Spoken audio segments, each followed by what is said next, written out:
사랑이 많으신 주님, 아버지, 이제 여름도 다 지나가고 있는 것 같습니다.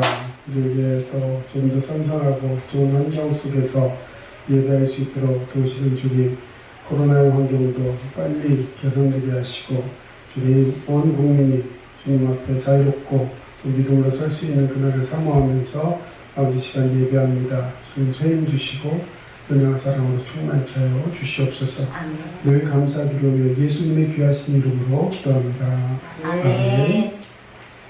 예, 이 시간 우리 함께 찬양하겠습니다. 있는 모습 그대로 눈을 들어 주를 보라. 두 곡 찬양합니다.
예, 이 시간 우리 함께 말씀 보겠습니다. 로마서 6장 3절에서 4절 말씀입니다.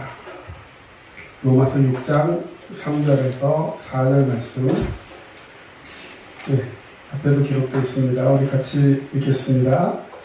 무릇 그리스도 예수와 합하여 침례를 받는 우리는 그의 죽으심과 합하여 침례를 받은 줄을 알지 못하느냐. 그러므로 우리가 그의 죽으심과 합하여 침례를 받음으로 그와 함께 장사가 되었느니 이는 아버지의 영광으로 말미암아 그리스도를 죽은 자 가운데서 살리심과 같이 우리로 또한 새 생명 가운데서 행하게 하려 함이라. 아멘. 예, 오늘 새 생명의 골격 10번째 시간, 지난주에 이어서 남은 부분들 같이 또 공부해 보도록 하겠습니다. 우리가 함께하는 이 시리즈 설교, 성경 공부의 주제가 새 생명이다라고 말씀드렸습니다. 그런데 성경에서 정확하게 이 새 생명이라는 글자가 나오는 곳이 바로 이 로마서 6장입니다. 금방 읽었던 말씀 마지막 부분에 보면 그리스도를 죽은 자 가운데서 살리심과 같이 우리로 또한 새 생명 가운데서 행하게 하려 하신다. 오늘 주님께서 우리에게 구원을 주시는 그 놀라운 축복의 은혜로 말미암아 우리에게 새로운 생명, 다시 말해 새 생명 가운데서 우리가 행하기를 주님이 원하신다는 것. 자, 그렇다면 우리가 구원받은 성도로서 우리 지난 시간에 이어서 성화의 구원에 대해서 얘기를 하고 있습니다. 성화 구원. 자, 구원은 한 가지입니다. 구원은 한 가지인데 그거를 이렇게 굳이 단계별로 쪼갠다면 세 가지가 된다라고 말씀을 드렸습니다. 제일 먼저는 칭의 구원. 다시 말해서 예수님의 그 은혜와 나의 죄성을 인정하고 예수님을 영접함으로 말미암아 하나님께서 나를 이제는 죄인이 아니라 의인이라 불러주신다.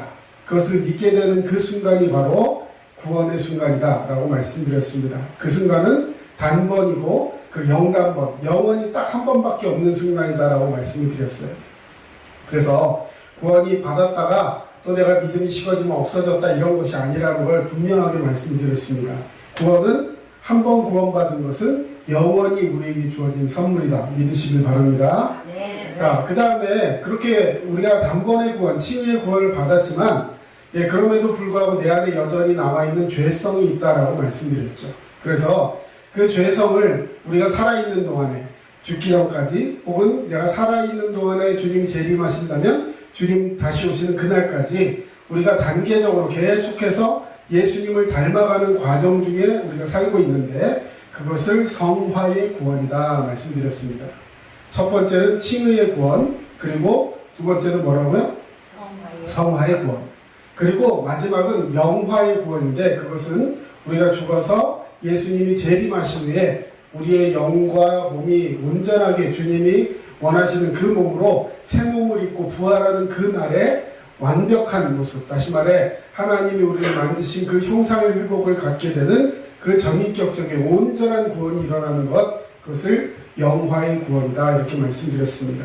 자, 그래서 우리가 살고 있는 동안에 누리는 이 구원을 성화의 구원이다 말씀드렸고 그 성화의 구원을 위해서 복음의 능력이 어떤 것인지 우리 지난 시간에 여러 가지를 이야기했습니다.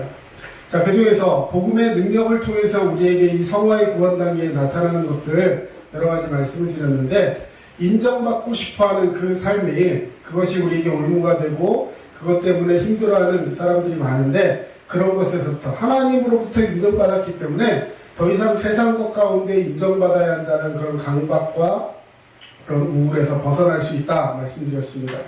자, 그 다음에는 우월감이나 열등감에 사로잡힌 삶에서 벗어나야 한다.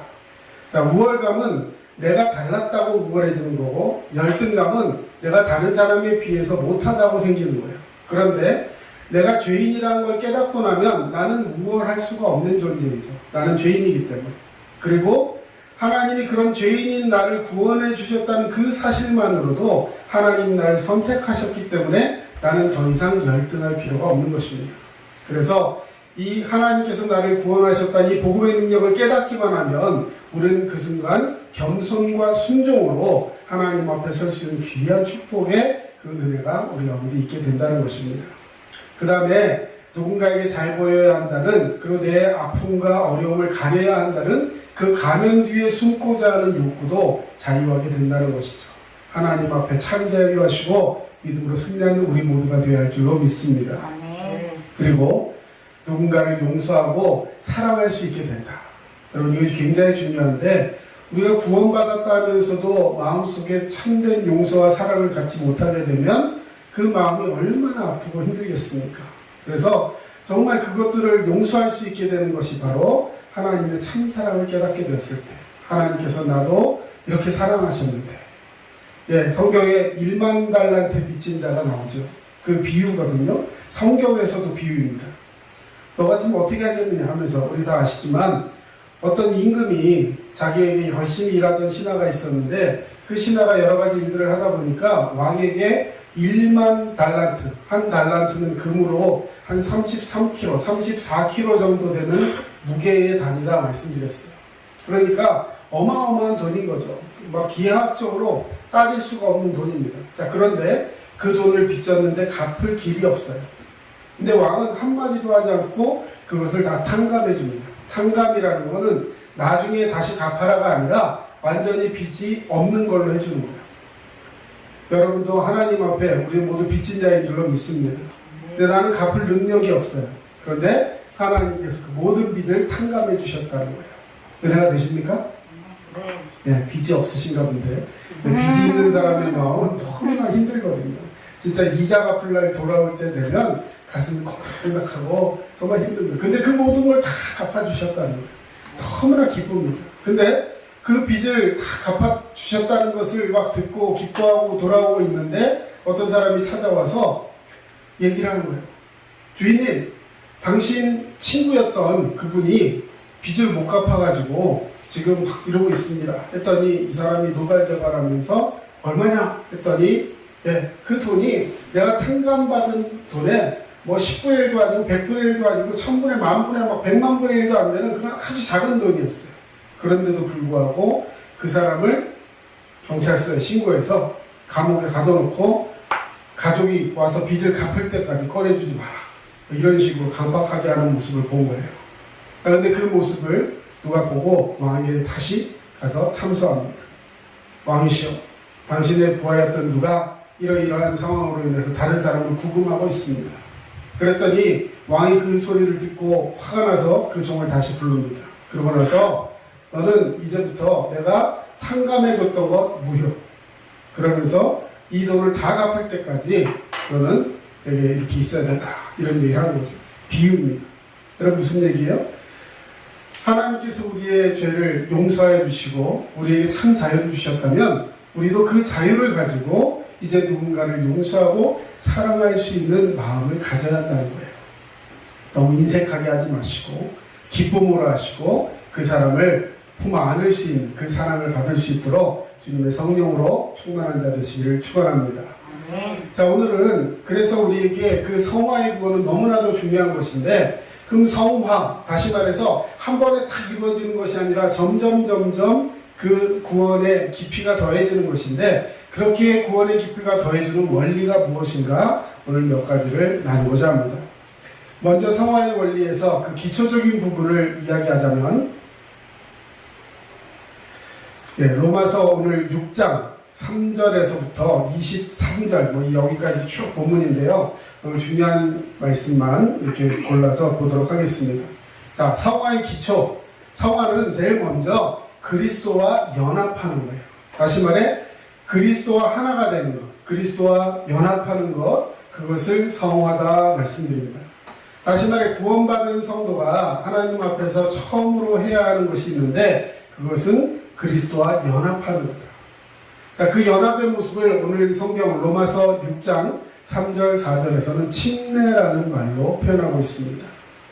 침례교가 아닌 다른 데서는 세례라는 말로 표기도 하는데, 자, 오늘 그 말씀을 다시 한번 읽어보시면, 무릇 그리스도 예수와 합하여 무엇을 받은? 침례를 받은 우리는, 자, 침례라는 것이 무엇인지를 먼저 잠시 알려드려야 될 것 같아요. 침례, 세례. 자, 침례가 뭘까요?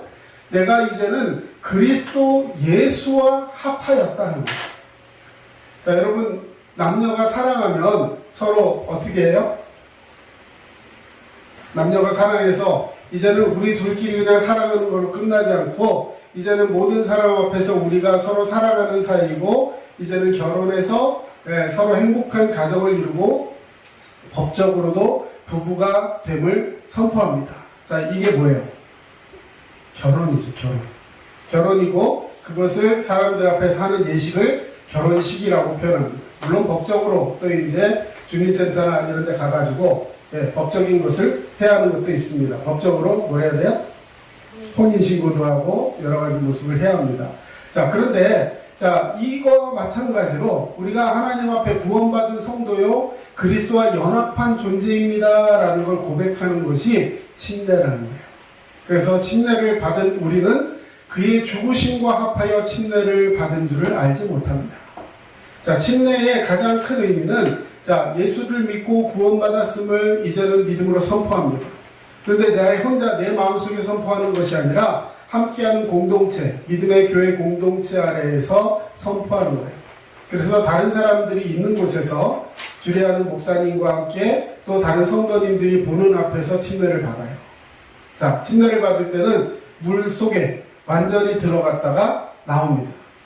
자, 그 사건은 뭘 의미하는 거냐면 내가 살아있는 모든 죄, 지금까지 나를 괴롭히던 모든 죄로부터 이제 죽는 거예요. 물속에 들어가면 빠지면 죽겠죠. 물속에 탁 잠그면서 이제는 모든 죄가 이 물에 들어감과 함께 예수 그리스도가 죽으심과 같이 나도 예수 그리스도처럼 이 모든 죄 가운데 죽는다라는 표현이에요. 그래서 이제는 죽음으로써 그리고 다시 물에서 일어나면서 예수님이 부활하신 것처럼 이제는 나도 믿음 안에서 새로운 존재로 새 생명으로 태어나는 것이다. 이 고백을 하는 것이 침례인 것입니다. 침례의 가장 중요한 의미는 예수 그리스도와 연합하는 거예요. 그리스도와 연합한다. 여러분 그리스도와 연합한 자 되신 줄로 믿습니다. 네, 주님과 합하여 한 몸이 되었어요.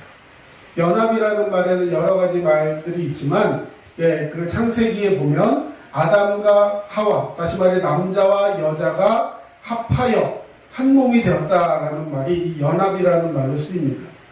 그런데 이 합한다라는 말에는 어원에 우리 그 풀, 본드 있죠. 풀 칠하는 것, 악교를 칠해서 두 물체를 붙여서 이렇게 딱 붙이는 것, 이것이 합한다라는 말이에요. 여러분 악교라는 풀을 여러분이 사용해 보셨는지 모르겠지만 이 가구나 자개장 예전에 그런 걸 하면 이 악교칠을 해요. 그런데 일반 뭐 순간접착제라든지 본드 이런 것도 잘 붙지만 요즘 화학적인 본드도 잘 붙지만 이 동물의 뼈에서 추출한 물건으로 만든 이 악교의 특성은 뭐냐면 처음에는 붙이면 잘 붙지가 않아요. 그런데 충분히 말려서 두 개를 딱 붙여가지고 예를 들어 끈이나 이런 걸로 꽉 묶어놓고 있으면 나중에 그걸 띄워보려고 하면 그 풀은 절대 떨어지지 않습니다. 동물의 뼈가 다시 생성되듯이 하나의 말하자면 층이 되어버립니다. 그래서 그걸 뜯으면 거기가 뜯어지는 것이 아니라 옆에 있던 뭐 나무가 뜯어지든지 이렇게 하면 뜯어질까? 절대로 뜯어지지 않습니다. 합한다는 건 그냥 두 개를 붙여놓은 것이 아니라 완전히 하나가 된다는 뜻이에요. 여러분 예수와 하나가 되신 줄로 믿습니다. 아멘. 자, 그 다음 4절 말씀에 이런 말씀이 있어요. 그러므로 우리가 그의 죽으심과 합하여 침례를 받았다. 그와 함께 장사되었다. 이 물에 빠지는 걸 장사된다라고 표현했습니다. 이는 아버지의 영광으로 말미암아 그리스도를 죽은 자 가운데서 살리신 것 같이 우리로 또한 이제 침례받고 올라오는 그 모습을 통해서 이제는 우리도 옛 죽음의 상황, 옛 그 어둠의 상황에서 살아가는 것이 아니라 새 생명 가운데 살아가는 성도의 삶을 살도록 주님이 우리에게 허락하셨다. 이것이 바로 그리스도와 연합하는 침례의 의미라는 것입니다. 다시 말해 구원받는 성화 구원의 첫 번째 기초는 침례, 그리스도와 연합하는 것에 있다는 것입니다. 그래서 이 침례식은요, 우리 침례교회에서는 굉장히 중요한 예식 중에 하나예요. 그래서 누구든지 다 침례받은 것을 기록해 놓게 되어 있습니다. 그래서 침례받은 날짜 그런 것들을 잘 기록했다가 나중에 혹은 어떤 회사라든지 특히 미국에 있는 남침례교회가 굉장히 많기 때문에 그런 데서 관련된 곳에 취직하려면 침례 증서와 침례받은 것에 대한 기록이 반드시 있어야 합니다. 그만큼 우리가 굉장히 중요하게 여기는 것이고, 여러분들이 침례를 받으셨다면 하나님의 백성으로 그리스도와 연합한 주님의 자녀로서 큰 자부심을 가져야 된다고 생각합니다. 자, 그 다음에 이제는 그 성화의 원리에 대해서 몇 가지 말씀을 드리고자 합니다. 자, 성화의 원리, 먼저 제목부터 한번 보고 넘어가면, 내가 성화, 다시 말해 성화가 뭔지를 일단 알아야 되겠죠. 자, 그 다음에 뭐 해야 될까요? 알았다면 그것을 이제 가슴에 새겨야 되는 거예요. 그것을 그렇게 여겨라 하는 거예요. 여겨라, 마음에 여겨라. 자, 그 다음에는 이제는 내 몸을 주님 앞에 그런 알고 그렇게 여겼다면 이제 그렇게 살아가며 드리는 거죠. 이것이 굉장히 중요한 작업이 될 것이고, 마지막에는 그런 삶을 통해서 열매 맺는 그런 모습을 가져야 한다는 것입니다.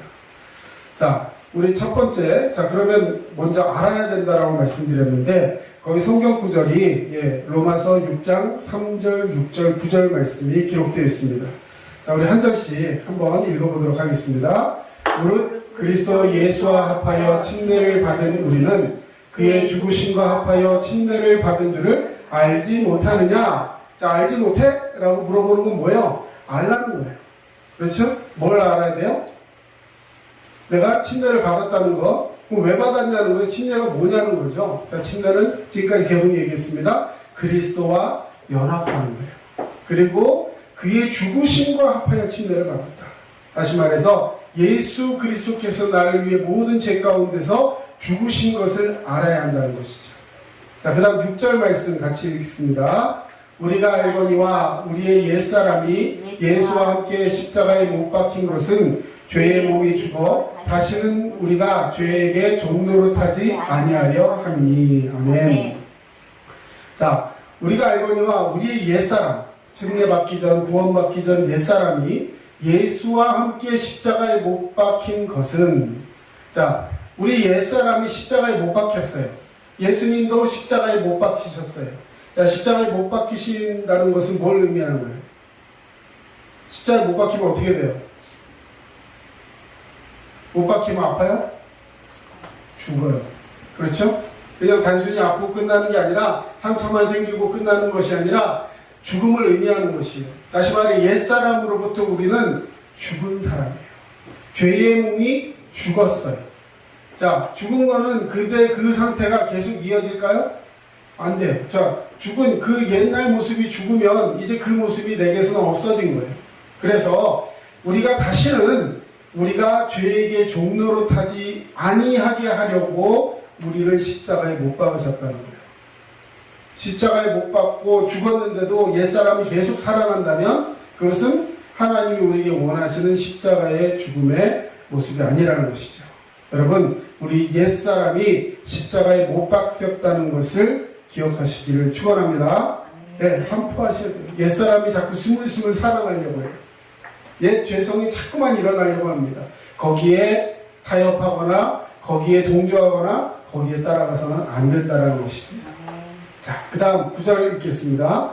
이는 그리스도께서 죽은 자 가운데서 살아나셨음에 다시 죽지 아니하시고 사망이 다시 그를 주장하지 못할 줄을 알미로라. 마지막에 안다, 알미로라, 이렇게 표현해봤습니다. 이는, 자, 여태까지 쭉 말씀드린 이런 것은 그리스도께서 죽은 자 가운데서 다시 살아나셨음에, 부활하셨음에, 할렐루야. 예수님 부활하신 줄로 믿습니다. 어디서 부활하셨어요? 죽은 자 가운데서 살아나셨어요.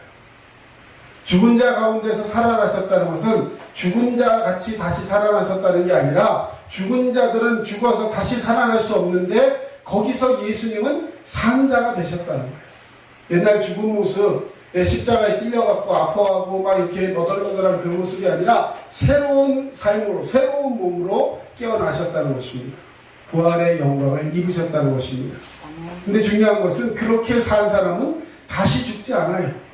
다시 말해 영생을 얻으신 줄로 믿습니다. 그래서 사망이 다시 그를 주장하지 못하는 것을 알아라, 이 얘기예요. 여러분, 우리도 예수와 함께 부활하는 주님의 백성인 줄로 믿습니다. 그렇기 때문에 우리는 다시 사망이 우리를 주장하지 못한다는 것을 알고 있어야 하는 거예요. 여러분, 이걸 알아야 해요. 마귀 사탄은 자꾸 거짓말을 합니다. 너 안 살았어. 죽지도 않았어. 뭐 이런 식으로 하면서 계속해서 옛사람이 다시 내 몸을 주장하게 하려고 나를 자꾸 미혹합니다. 하지만 이걸 알아야 돼요. 다시 사망이 나를 주장하지 못할 것이다. 이것이 주님의 죽으심과 다시 살아나심의 의미라는 것이죠. 이런 것을 꼭 아시기 바랍니다. 자, 두 번째는 뭐라고요? 이제는 그것을 믿음으로 받아들이고 여겨야 돼요. 마음에 새겨야 돼요. 11절 말씀 시작. 이와 같이 너희도 너희 자신을 죄에 대하여는 죽은 자요 그리스도 예수 안에서 하나님께 대하여는 살아있는 자로 여길지어다. 아멘. 자, 우리는 이제 두 가지를 여겨야 돼요. 하나는 죄에 대해서는 뭐한 자다? 죽은 자다. 여러분, 죄에 대해 죽은 자예요. 네, 죄가 옆에 와가지고 나랑 놀자 하면 어떻게 해야 돼요? 응답을 하지 말아야 합니다. 왜? 죄에 대해 죽었기 때문에 이제 죄에 대해 반응하지 않아야 돼요. 자, 쉽지 않죠? 하지만 그것이 정상이라는 거예요. 그렇게 돼야 된다는 거예요. 그리고 그렇게 하기 위해서는 나는 누구에게 반응하는 자여야 하는가 하면 그리스도 예수 안에서 줄쳐놓으세요. 그리스도 예수 안에서. 자, 내가 하나님에 대해 살아있는 사람으로 나를 여기고 하나님과 함께 살아갈 수 있는 사람이 되기 위해서는 딱 한 가지 방법밖에 없다는 것입니다. 그것은 바로 그리스도 예수 안에 있어야 하는 거예요. 그리스도 예수 안에. 우리 포도나무가 열매를 맺기 위해서는, 포도 열매를 맺기 위해서는 우리는 성경에 보면 이렇게 표현되어 있습니다. 나는 나무요. 예수님 말씀하신 거예요. 나는 나무요. 너희는 가지다. 열매는 나무에서 열지 않아요. 그의 새로 난 가지에서만 열매가 맺습니다. 대추나무도 큰 기둥에서 열매가 맺는 것이 아니라 그의 새로 난, 저희 집에도 참 대추나무가 하나 있는데 보면 해마다 그 가지가 얼마나 많이 뻗어 나오는지, 그걸 잘 키우는 사람 전지도 하고 해야 되는데 게을러가지고 그냥 놔뒀더니 뭐 가지가 너무 많아요. 근데 사실 그 가지 하나하나에 또 이파리가 나오고 거기서 꽃이 피고 하면서 열매가 다 맺혀버립니다. 자, 어디서 열매가 맺힌다고요? 가지에서. 자, 근데 예수님은 나무예요. 다시 말해, 가지가 열매를 맺는 유일한 방법은 나무에 붙어 있는 거예요. 사실은 나무를 가지가 붙잡고 있는 것도 아니고 가지를 뭐로 표현할까요? 나무에서 가지가 나온 것이기 때문에 나무가 없다면, 예수 그리스도가 없다면 우리는 있을 수가 없는 것입니다. 이 사실을 분명히 기억하고 가지는 나무에 붙어있기만 하면 되는 거예요. 예수 안에서 하나님께 대하여 살아있는 자로, 동그라미, 여길지어다.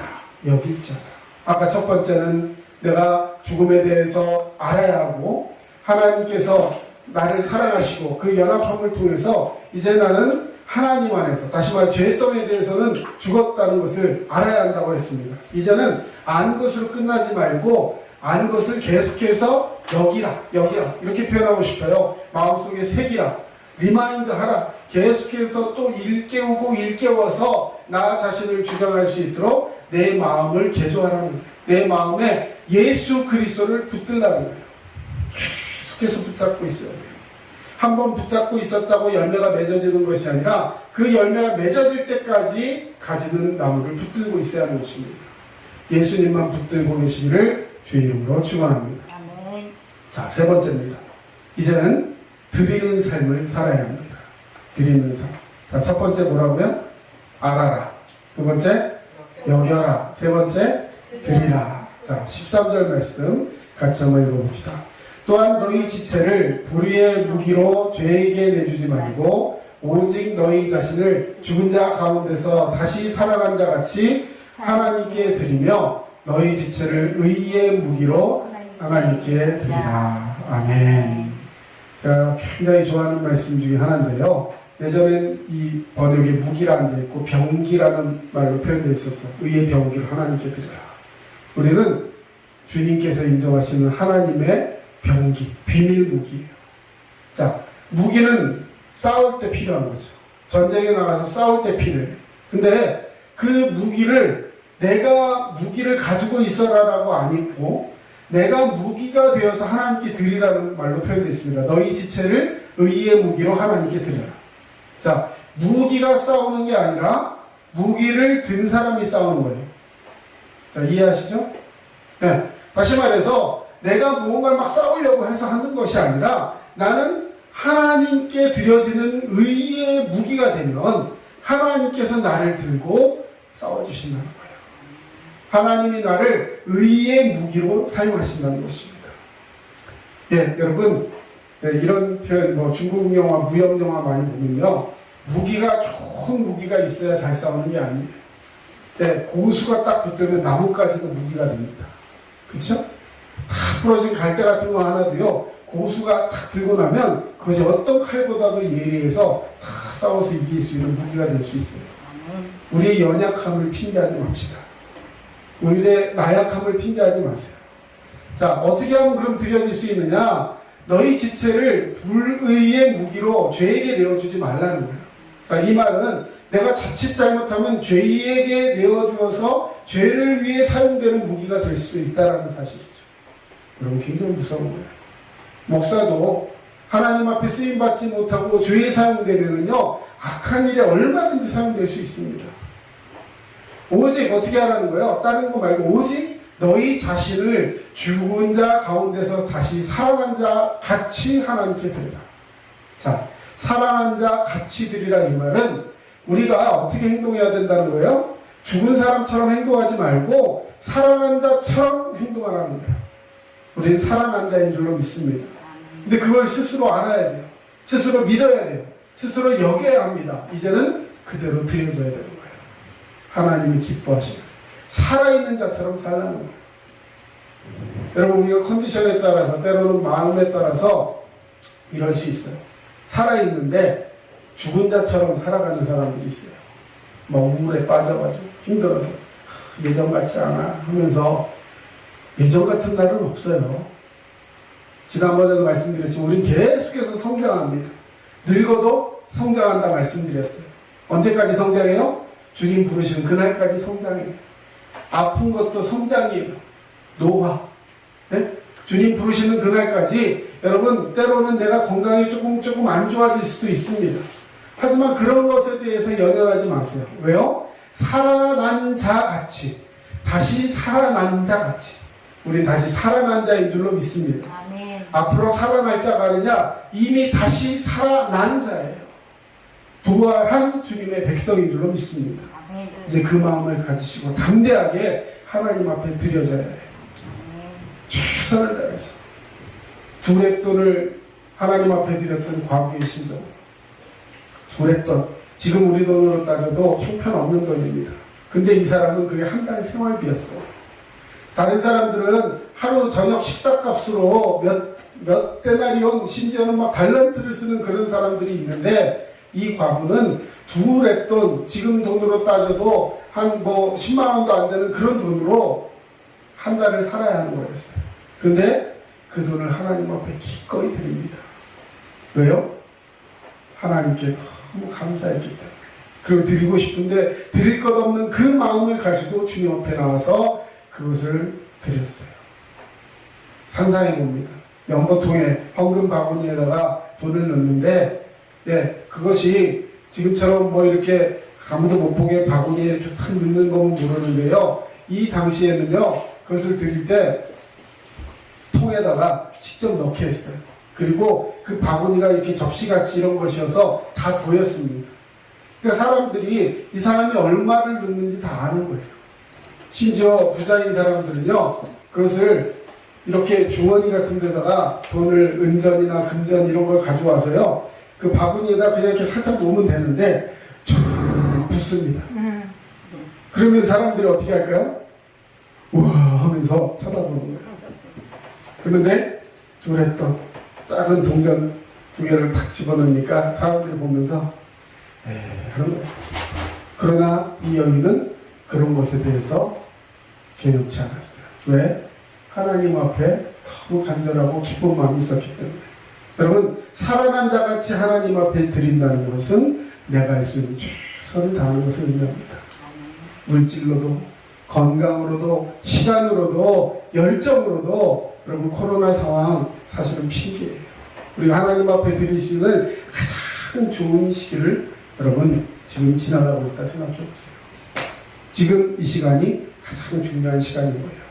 자, 그렇게 하나님 앞에 드리면서 너희 지체를 의의 무기로 하나님께 드리면 하나님께서 저와 여러분을 사용하셔서 이 영적 싸움에 싸우게 하시고 그리고 주님의 기념비 같은 사람이 되어서 우리를 의의 무기로 사용해 주시는 줄로 믿습니다. 아멘. 예전에 이스라엘이 아랍 국가들과 싸울 때 딱 며칠 동안 전쟁한 일이 있습니다. 7일 전쟁인가요? 5일 전쟁인가요? 자, 그 전쟁에서 모든 면에서 봤을 때 이 아랍 국가들을 상대로 이스라엘은 이길 수가 없는 싸움이었습니다. 그런데 이스라엘의 그 총리가 이런 이야기를 했어요. 우리는 너희가 알지 못하는 병기를 가지고 있다. 이 전쟁에서 우리는 그걸 사용할 것이다. 그랬더니 아랍 국가들이 벌벌 떨면서 세계 열강들이 하면서 깜짝 놀랐어요. 그러면서 이 전쟁이 급속하게 변화되면서 이스라엘이 승리를 가져온 적이 있었습니다. 근데 사람들은 그 무기가 뭐라고 생각했을까요? 핵. 이스라엘이 핵을 사용하는 것 같다. 여러분, 핵전쟁하면 싸움에 이기고 지는 것이 아니라 그냥 다 없어지는 거예요. 다 날아가는 거예요. 그래서 사람들은 무서워하면서 서방 국가들도 그걸 사용하지 못하도록 하려고 휴시하면서 아랍들이 잠잠해졌습니다. 근데 나중에 전쟁이 딱 끝나고 나서 이스라엘이 승리를 선포하면서 이렇게 얘기했습니다. 우리는 이번 전쟁에 이 무기를 사용했습니다. 아니, 뭘 사용했다는 거예요? 근데 그 다음 말이 이거예요. 우리는 하나님을 무기로 사용했습니다. 아마 그때 아랍 국가의 수장들은 그랬을 거예요. 헐.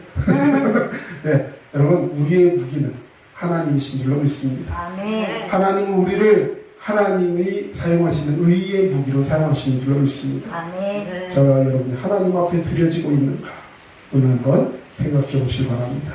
자, 마지막입니다. 이제는 열매 맺을 시간이 돌아왔어요. 자, 14절부터 23절까지 말씀인데 오늘 22절 말씀만 읽겠습니다. 시작. 그러나 이제는 너희가 죄로부터 해방되고 하나님께 종이 되어 거룩함에 이르는 열매를 맺었으니 그 마지막은 영생이라. 아멘. 여러분, 거룩함에 이르는 열매. 자, 이제는 너희가 죄로부터 해방되었다. 여러분, 계속해서 지금 알라, 여겨라, 드리라, 열매 맺으라 하면서 얘기한 게 뭐예요? 나는 이제 죄의 종이 아니다. 죄로부터 죽었다. 그리고 이제는 하나님의 종으로 하나님께 살아있는 것처럼 살아가면서 그러면서 거룩함을 이루어가는 것이다. 이것이 우리가 알고 여겨야 되고 드려야 하는 거다 말씀드렸습니다. 자, 그래서 우리가 어떤 열매를 맺었냐? 거룩함에 이르는 열매를 맺었으니, 자, 앞으로 맺을 것이 아니라 이미 맺었다는 거예요. 우리가 살아있는 동안에 주님 다시 만나는 그 순간까지 우리는 이 거룩함에 이르는 열매들을 맺어가는 것입니다. 성령의 열매들을 맺어가는 거예요. 사랑의 열매, 희락의 열매, 사랑과 희락과 또 뭐죠? 평, 자비와 양성과 온유와 충성과 절제, 이런 것들을 맺어가는 거예요. 여러분, 하나님 앞에서 이런 열매들을 맺어가다 보면 그 마지막은 영생이라. 아멘. 할렐루야. 우리에게 영생이 있으십니까? 아멘. 그 영생이 있는 자는 열매를 맺어가는 삶을 사는 거예요. 아멘. 앞으로 나중에 죽어서 저 하늘나라 가서 상급받는 그 순간의 열매를 계산하는 것이 아니라 지금 열매를 맺어야 하는 거예요. 아멘. 이미 맺었는 줄로 믿습니다. 아멘. 또 맺어가야 하는 줄로 믿습니다. 아멘. 오늘 이 성화의 원리를 통해서 주님께서 우리에게 원하시는 것이 있어요. 갈라디아서 5장 1절 말씀인데요. 그리스도 안에 있는 이 자유를 다시는 빼앗기지 말아야 할 것입니다. 자, 이걸 읽고 마칩니다. 그리스도께서 우리를 자유롭게 하려고 자유를 주셨으니 그러므로 굳건하게 서서 다시는 종의 멍에를 매지 말라. 아멘. 여러분, 우리는 이제는 주님의 종이에요. 아멘. 죄의 종이 아닙니다. 다시는 죄의 종의 멍에를 매지 말아야 돼요. 어떻게 해서? 그리스도께서 우리를 자유케 하셨어요. 왜 자유를 주셨다고 했죠? 자유롭게 하기 위해 자유를 주셨다고 그랬어요. 자, 우리를 자유롭게 하려고 자유 주셨다. 무슨 말장난 같이 들리지만 이 말은 굉장히 중요한 말입니다. 우리를 죄의 종이 다시 되게 하려고 자유 주신 게 아니에요. 여러분, 내가 생각하는 이 세상의 자유는 가만히 보면 어떤 거냐면 점점 죄로 치닫는 자유예요. 나는 내 마음대로 얘기할 자유가 있어. 나는 내 마음대로 교회도 안 가도 돼. 나는 내 마음대로 살아갈 거야. 너 왜 나를 자꾸 간섭하려고 해? 왜 자꾸 나를 구속하려고 해? 왜 자꾸 여러분, 우리 그리스도인들의 자유는요, 주님 앞에서 자유와 결국은 영생을 얻기 위한 자유예요. 내 마음대로 살아가는 게 자유가 아닙니다. 이걸 잘 기억하셔야 돼요. 여러분, 예를 들어 군인이 자기 마음대로 자유해서 자기 마음대로 근무 쓰고 자기 마음대로 총질하면 어떻게 될까요? 그럼 무서운 세상이 되는 거예요. 그렇죠? 군인이 그냥 예를 들어서 그냥 총 갖고 밖에 나가고 아무데나 막 쏘고 내 맘인데 뭐 밖에 외부의 적을 다 보면서 경계하고 해야 되는데 그런 건 상관없이 지 맘대로 자유롭게 막 산다고 생각해 보세요. 우리 이건 엄청난 방종이고 엄청난 죄악이 되는 것입니다. 우리는 그리스도인으로서 자유를 누려야 하는 거예요. 하나님께 마음껏 예배하고 내가 가지고 있는 것들로 주님 앞에 사용될 수 있는 자유, 이런 것들을 가지고 참 자유를 누리고 살아가서 그러므로 그것을 위해 굳건하게 서라는 거예요. 쉬운 얘기가 아니라는 거예요. 성화는 바로 이런 것입니다. 굳건하게 서라는 거예요. 위에만 단단하다고 되는 것이 아니라 기초부터 튼튼하게 그리스도와 연합하는 것부터 시작해서 이 일들을 알고 그것을 또 여기고 그것을 드리고 그것의 열매 맺음을 통해서 주님 앞에 다시는 종의 멍에를 내지 않는 그런 믿음의 자유를 가지고 살아가는 주의 백성이 되어 줄로 믿습니다. 아멘. 이런 믿음으로 승리하시기를 축원합니다. 아멘. 기도합니다. 사랑의 주님, 감사합니다. 오늘도 주님의 은혜와 사랑 우리를 붙드시고 믿음 안에 살아갈 수 있는 주의 백성들로 인도하여 주시니 감사를 드립니다. 아멘. 아버지, 주님의 백성으로 살아가지 못했던 우리의 옛생활, 아버지, 이제는 죽었던 그 사망의 몸을 다시금 찾으려고 답습하며 주님 앞에 누려야 할 참 자유를 누리지 못하고 세상 것에 붙들려 살아왔던 우리의 모습을 용서하여 주시옵소서. 아멘. 우리를 자유케 하시려고 자유를 주시고 다시는 그 멍에의 모습을 갖지 않게 하고 이제는 굳건히 서서 주님과 함께 믿음의 사람으로 살아가길 원하는 주님의 그 은혜가 우리 삶 가운데 나타나기를 원합니다. 아멘. 거룩해지게 하여 주시옵소서. 아멘. 이제는 우리 주 예수 그리스도의 은혜와 하나님 아버지의 크신 사랑하심과 성령님의 도우심과 위로교통 충만하심이 성화를 통해 그리스도께 한 발짝 한 발짝 나아가기를 원하는 주님의 모든 백성들 머리 위에 이제로부터 영원토록 함께 하시기를 간절히 축원하옵나이다. 아멘.